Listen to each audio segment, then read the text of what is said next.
And the answer that I come back to, and I'm often given, is the direct manager, because they're really the face of the company, and they can do so much to control and influence some of those drivers that really make that environment and that experience for the employee worthwhile.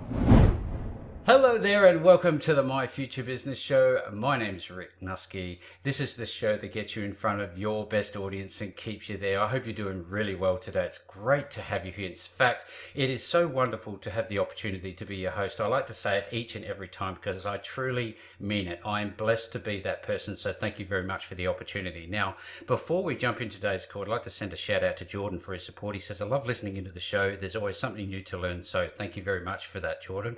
Now, on today's show, I have the pleasure of welcoming Employee Relationship and Retention Specialist at Manage to Retain, Mr. Douglas Brown. Welcome to the show, Douglas.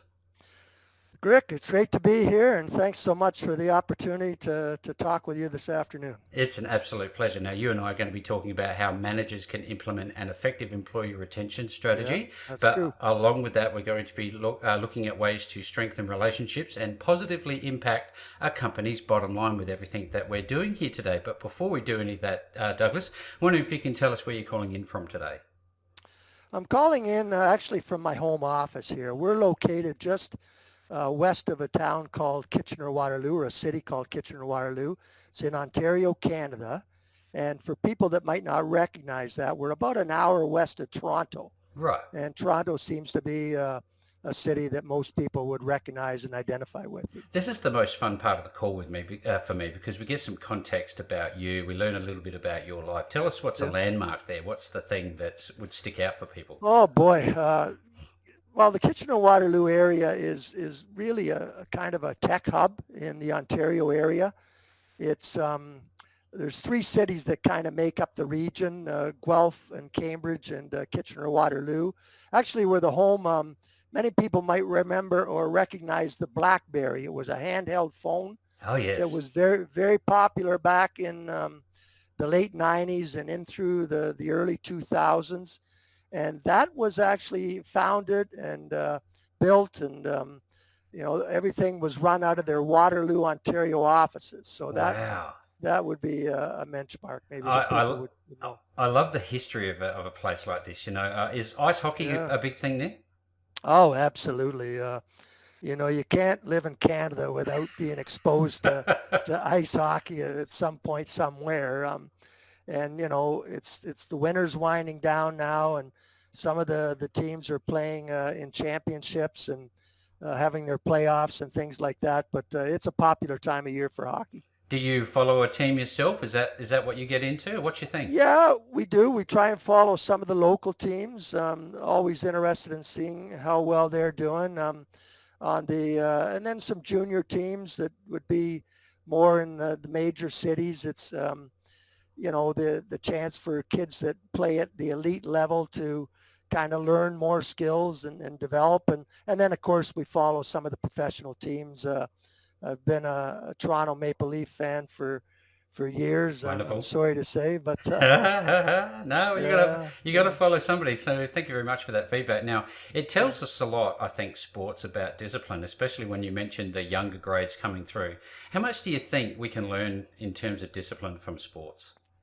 Oh, it's so important. Just discipline and forming those habits that are positive and lead to good behaviors. And then I think you also have the social side of those sports, Rick. That's really important. I still have friends from when I played hockey and different sports back, 40, 50 years ago.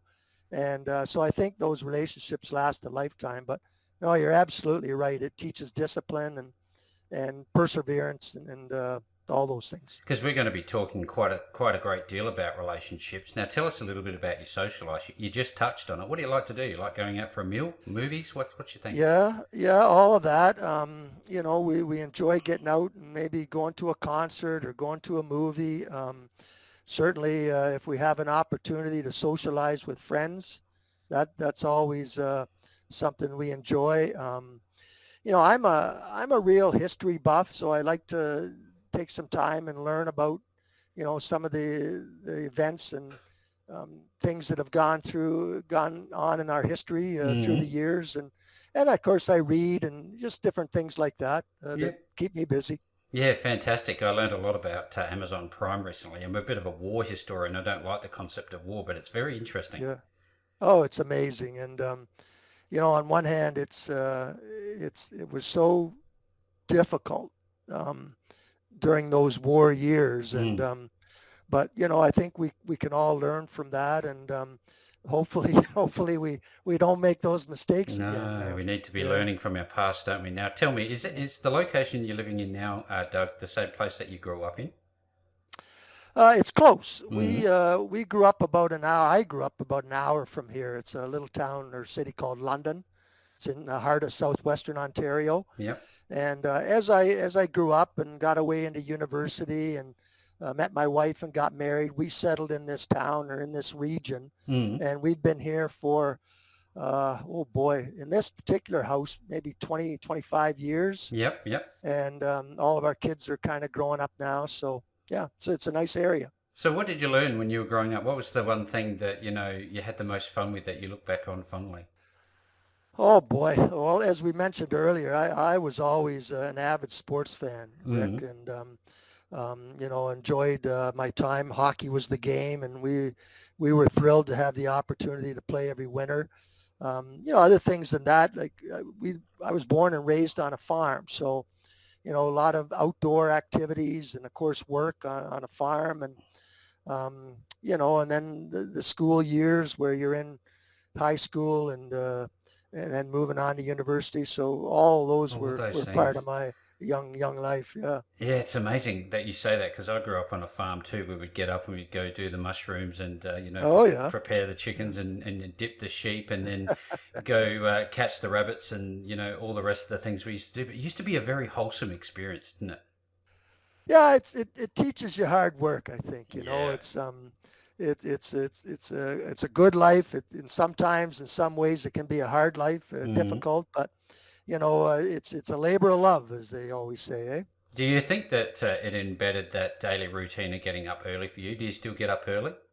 Yeah, I'm an early riser. I'm not one of these 5:30, 6 o'clock guys, but Mm. I like to be going by 7:30. I typically I'll have a little breakfast. I'll try and do some exercise, and then I'll start my day. Yeah, fantastic. Do you ever feel like when you're waking up you just don't want to do it? And if you do, what motivates you?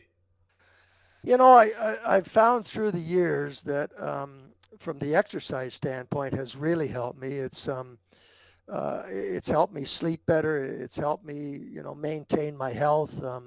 So I've always been able to maintain that motivation to do that. As far as the schedule, Yep. I find that if you have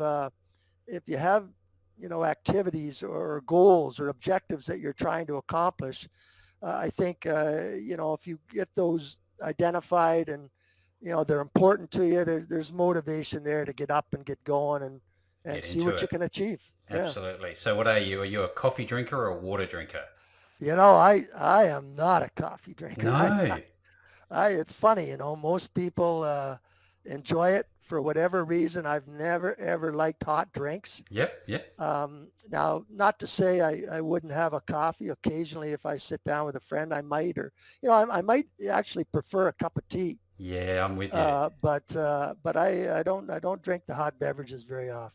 That's very interesting. Now, tell me, back in your formative years, we all had somebody in there that we could look back on and say, look, they really helped me to become the person I have become today. Do you think you Yeah. ever had anybody like that in your life? Oh yeah, I would say my father has had a profound influence on me. He was a wonderful man, cared deeply about family. Um, he was a man of character, and Mm-hmm. he always had time for everyone. So I learned a lot from him, and I miss him dearly. So Yes, I can imagine. So I think there's certainly a lot to do with family. This is the bit of the show that really gets me going because it reveals something about you that's important to you. So I really do appreciate that. Thank you so yeah, very yeah, much. Now, right. when I was growing up, I also had this opportunity to make a bit of money here and there. I would mow lawns or I would wash cars. Do you remember a time, did you ever do anything like that to make a bit of extra cash? Yeah, we did. I worked when I was young. Of course, we worked on the farm Of a course, lot, yeah, all the and time. all those activities. And Yep. I had cattle that I looked after, and you'd have to bring in crops and things like that. But Yes. when I was, I'm going to say about maybe 13, somewhere around there, I worked. There was a local apiarist, and an apiarist is a person that makes honey. Right. So he has bees, and he set out yards. They called them yards, and they were a series of hives where the bees live. And he had them in various locations around the region. And I worked with him for about 3 years in a part-time summer role kind of thing, and going out and helping to harvest the honey. And it Fantastic. was, yeah, it was an interesting time for See, a sure. lot of people don't recognize and realize how important bees are. They're quite important to the whole structure of everything, aren't they? Yeah. Oh, they are. It's amazing. Like not just the honey, which hundreds of thousands of people enjoy. Mm. All of the agriculture, and we actually used to have. He used to sell a service, Rick, where we'd go and take hives into orchards for cross pollination, Yes, and he'd yes. he'd put them in. Agricultural sectors where it was important to help the crops and things like that. So he actually had a service, and they're so important with that as well. Thank you for sharing. Tell me a little bit about, let's shift gears a bit and tell me a little bit about your, I guess, your educational and professional background.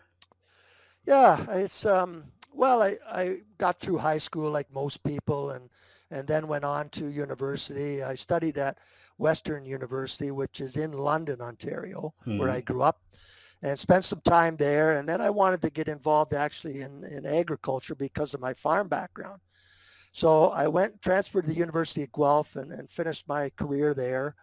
And from there, I worked on and worked in the food industry for many years, and then got into this crazy world of sales back in, I'm going to say, the mid late 1980s, that time frame, and worked initially selling detergents and cleaning agents to the food processing companies. Moved on to sell industrial chemicals and then food ingredients, and through the years, I've gone from everything from a supervisor to a manager to president to an owner, and in a variety of different roles. So It's it's been a been quite an ride. experience. Yeah, Well, look, yeah, there's certainly a lot for us to unpack on today's call, Doug, and I'm really enjoying it so far. Thank you very much. Now, tell me a little bit about Manage to Retain, and I guess what was the genesis of that? yeah. I would say this, Rick. When I was, this is maybe around 2000, and our kids were young, and I had wanted to teach them a little bit about the business world, and how to earn a little income and things like that. So we started a part-time business called Recognition Rewards, and it was selling award products and reward products, incentives, things like that to small businesses, small, medium-sized Yep, businesses. yep. And it grew a little bit. It didn't take over the world or anything like that, but it gave me some experience, and it helped the kids a little bit earn some income, and teach them a little bit about the business side of life. Yep. And they kind of moved on and got into their own jobs and things like that. But I had kind of an interest in that. So it progressed from there to a business that we ran for about 10 years called Engage to Perform. And that was primarily centered around employee engagement surveys. And the work that we did in Recognition Rewards kind of helped me understand that there was much more to driving high performance and building loyalty and things like that beyond, recognition, although that's one of the That's part of cornerstones. it. Yep. And so we started this, and for about 10 years we ran that business. And we had a wealth of data and employee feedback, and all kinds of information about their likes and dislikes and their needs and the challenges and problems they face and all that kind of thing. And so that is really what was the genesis of Manage to Retain. Manage to Retain is a newer company, but Mm. as we read about over the last few years with the pandemic and the Great Resignation, Mm-hmm. the increased numbers of turnovers, and we felt we had some solutions that we could offer for that. And so, it was based on the data that we'd collected and some research and things like that. So that was where the name, the company came from. Thank you for sharing. Now, tell me a bit about the Great Resignation. Does that mean that there's nobody in the workplace, or I guess the ways in which we're working with employees has changed, and we're doing more work from home? Tell us a little bit about it. Yeah, it encompasses all that, Rick. I think, the Great Resignation was really defined on uh, in increased numbers of employees leaving their jobs. Mm-hmm. And this was kind of identified and recognized that people just weren't staying. And, I think I saw some statistics on this. The normal rate of turnover on a national level, I think was somewhere around 2.2%. Percent. Yep. But it increased to, it went up as much. I think I heard numbers around 2.9 or 3%. So it was far and above the, maybe a 25% increase or something like that. Significant. 25, 30%, very significant. Yeah. And, I think in 1 month there in 2021, I'd read there was, I don't know, 4.3 million employees that had resigned. So it was really about the increase in, in employee turnover. So tell us a bit about, I guess there's going to be a lot of people on this call today that are learning from you. They may not have started their path as an entrepreneur and business owner. I'd love to talk a little bit about, before we really focus in on this topic today, what sort of chances did you have to take on yourself to start Manage to Retain, and how did you know that this was the right choice of business for you? Yeah, well, I really would say that I saw kind of a demand in the marketplace that Yeah. led me to this decision. And I think businesses are starting to recognize now that, hey, there's some pretty serious costs associated with losing our talent. Mm. And it's not just cost; it goes well beyond that. Of course, there's direct costs and indirect costs. But even beyond that, I think you're starting to see labor shortages in certain industries, and organizations are having a difficult time replacing um, candidates. Mm-hmm. So, when we looked at the drivers, and this was one of the key things too, again, from some of that data that we collected, we feel that there's really three core drivers. And I think you might have a question later about that, but that influence and impact an employee's decision to stay and leave. So we felt that there are solutions out there. There are strategies and programs that can kind of assist and support some of those key drivers. And those were the real foundations of the decision to go ahead and say, hey, I think we can bring some value to these businesses that are Great faced with feedback. these challenges. Yeah. Thank you again. I wonder about technology. I don't think that will ever go back to the way it was, quote unquote. What do you think about technology, and how do you think it's going to contribute in the future? Oh boy, there's so many advances now. I've been doing a little bit with AI recently and reading about it and things like that, and it just seems explosive. Some of the growth that these technology companies are offering, Mm. and it's good. Don't get me wrong. I mean, I think the benefits are tremendous, but at the same time, I do feel it poses some challenges with the people side or the human side. Um, Most of communication now is in a digital format. You're either emailing or actually a funny story. I heard of this one executive just recently, and he was having a hard time getting in touch with his employee, and he was emailing him, and he wasn't getting any response. And so finally, he found out that the only place he chats and interacts anymore is on Instagram. Yep. And so these are some of the things that we're starting to see, and I think it's I wonder sometimes or worry sometimes that we're losing that human interaction, and that's so important to relationships and to our pride and our sense of well-being and our health and all those things. So. So I know that a lot of companies are demanding that their employees actually attend the workplace, even if they have the technology to work from home, because by and large their role doesn't require them to actually be in front. But it's for those very reasons. Now, the businesses like Google, they actually do a great deal of make a great deal of effort to provide a workplace that people want to be in. How important is the actual work environment? Well, it's really important, and it's not only the environment, it's the experience and the interactions and the relationships and those kind of things. Google's done some wonderful things, and actually, we had a chance to visit London, England last year in the summer.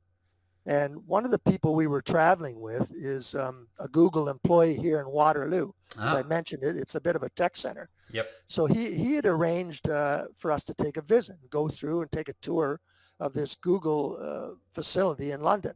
And it was an amazing building, and it was laid out amazing. And the perks and the benefits of being a Google employee were also amazing. And one of the things that amazed me is all employees there are entitled to breakfast, lunch, and dinner at no charge.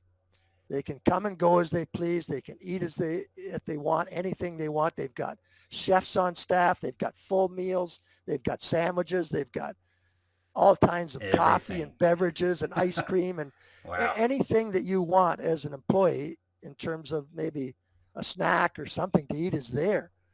And so that's, a wonderful perk. And I think a lot of companies really probably can't afford to do something like that, but you're No. seeing them put in, ping pong tables and, you know, uh, other specialty things just to have the employees have a little more fun. And Yep. Yep. I think they're all good, Rick. The only thing I'd caution people is be careful because I think the perks don't always address some of the intrinsic needs that employees have and that are really important as well.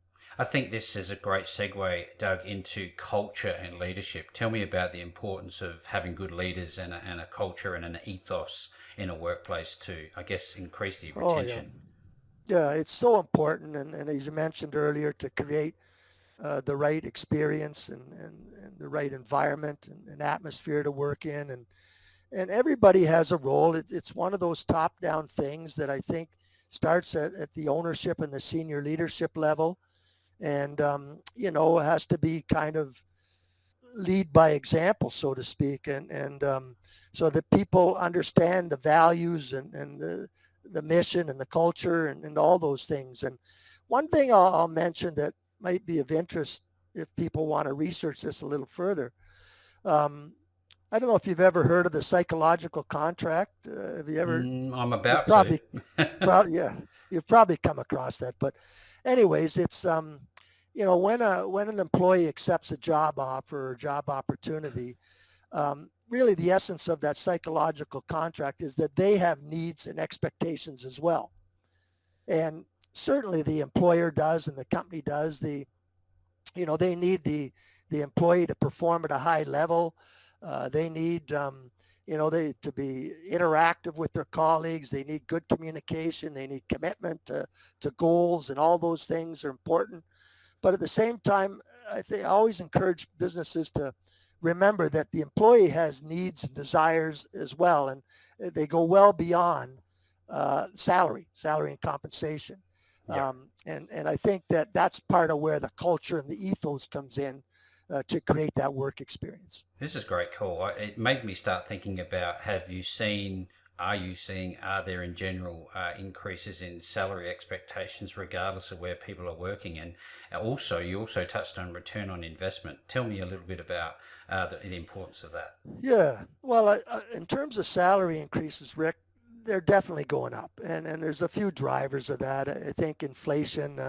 I don't know what it's like in your part of the world down there, but Pretty much the same. uh, yeah, I think it's across the global issue, and Mm, so with inflation going up and interest rates going up, and cost of living going up with food and fuel and things like that, I think businesses have been kind of forced to improve salaries. I think the general increases, a while back were maybe in that 3.5% range, but now I think it's up maybe 4, 5, 6% kind of thing.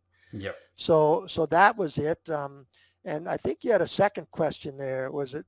I Oh, get, ROI, yeah. return on investment. Mm. Yeah, and I think look, employee turnover as an example now is I think I read recently somewhere around 700 billion to 800 billion cost to the American economy, U.S. Wow. economy. It's crazy. So it's literally staggering, and so I think there can be very attractive returns on investments, and I think you can start to get a reasonably good return if you can achieve, I would say, 10, 15, if you're getting into that 15 to 20% reduction in your turnover rates, I think that you can certainly have an attractive ROI. I don't know if it's really plausible to have a 50, 60% reduction in No. turnover, at least not immediately. There's just so many factors that account for this. But I do think the 15, 10, 15, 20% reduction is certainly realistic and achievable. One other thing maybe to mention is, in addition to ROI, I always encourage businesses to look at I call it VOI, Oh, or value on investment. yes, yes. And, I think that's often overlooked, and it's not as easy to measure and things like that. Rick, you're talking about, employee engagement and commitment and teamwork and morale and all those kind of things. But when you step back at the end of the day, that has a major impact as well on that employee's decision to stay or leave, as well as their performance. So, Yeah, there's some other components here that I think about as well. I know that it's very situational and each workplace would be different, but I'm thinking in terms of empowerment and trust. Is this one of those strategies that employers, leaders in businesses should be thinking about? Nurturing? absolutely. Trust is it's really at the heart of every relationship. And I think to see high performance, to see loyalty, to see commitment, to see people going above and beyond, it's really all related, or it's so important on that trust side of things, to have good relationships, people you can work with, people you understand, people that understand you, Yep. and it all kind of comes from trust. And so there's no doubt, Rick, it's one of the cornerstones of a good relationship and the work that we do. Regarding empowerment, I would also say it's extremely important. Some people maybe more so than others. I mean, I think some people want to have some autonomy in their work. They want to be able to take initiative and act when they feel it's something needs to be done or something should be corrected. Hmm. And so that's also important to employees. I saw a lot in my time in a large international manufacturing organisation. I used to be a quality manager, and what I recognised, even from line level up through to senior management, was the importance of contribution and involvement in decision making. How much has that changed, or is it still important? Do you think?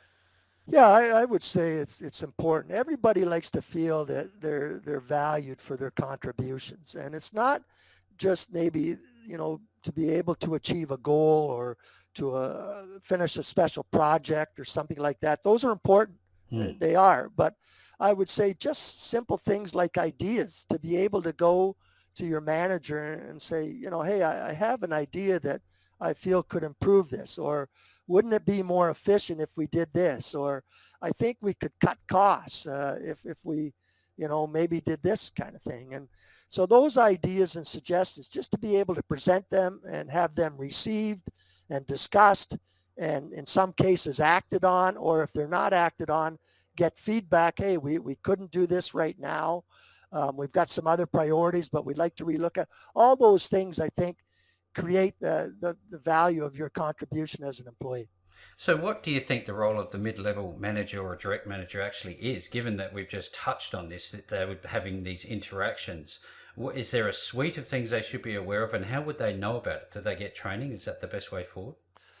Yeah, I would say training is definitely helpful, coaching, those kind of things. I mentioned this.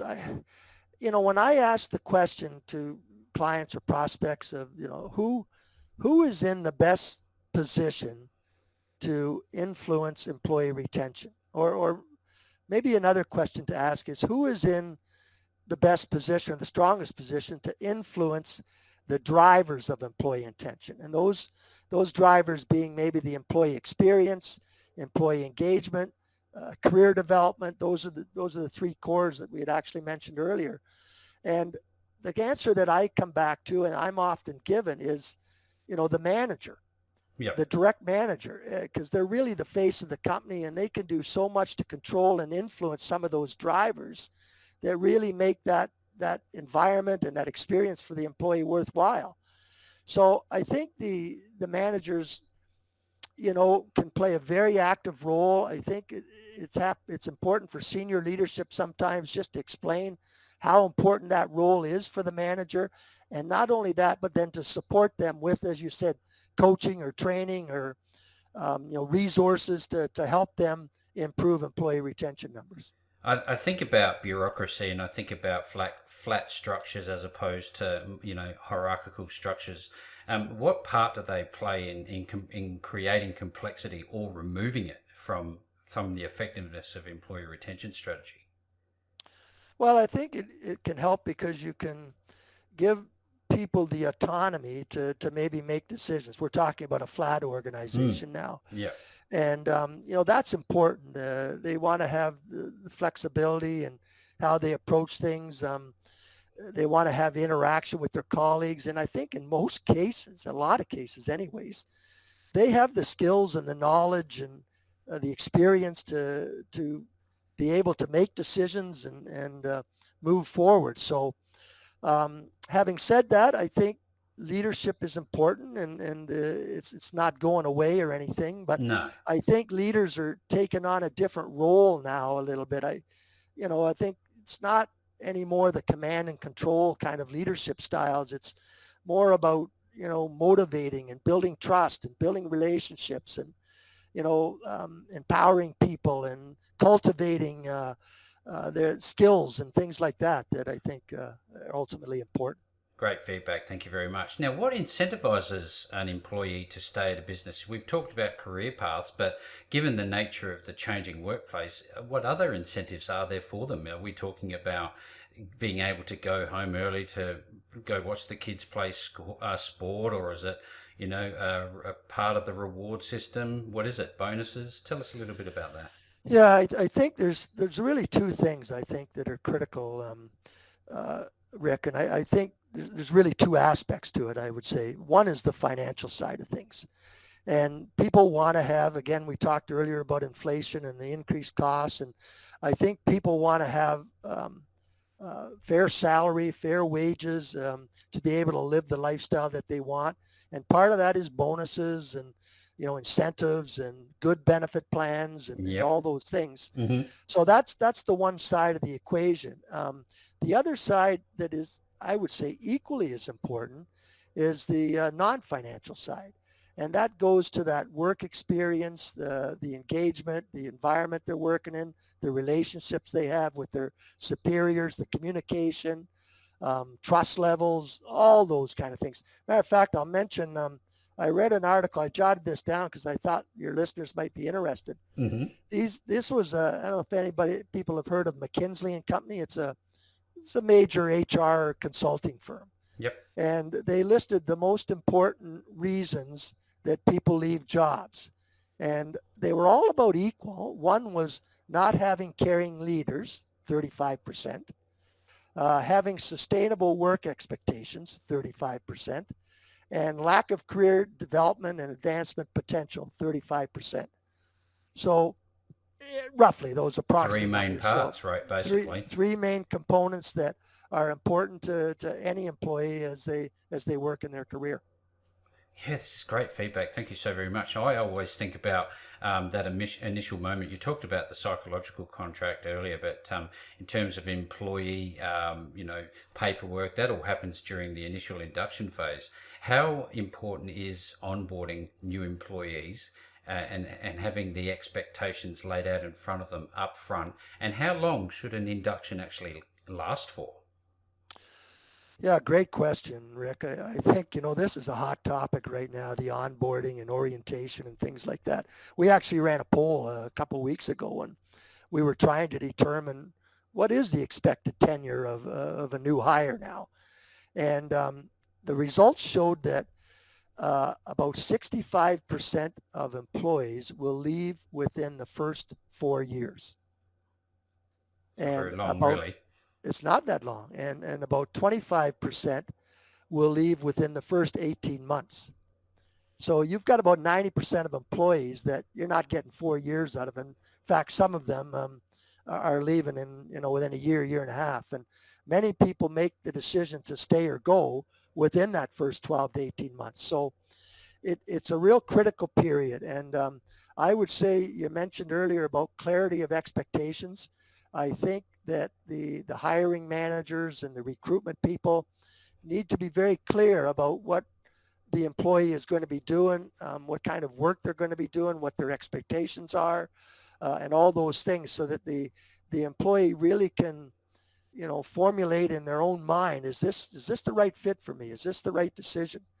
And then when they do get hired, I think, again, the manager has a crucial role to play, that, just with employee feedback and support and caring, as we mentioned, and guidance and communication and all those things that can take them from those first few days to maybe the first few years, where they develop um, a level of trust and enjoyment in their job and things like that, that are all important.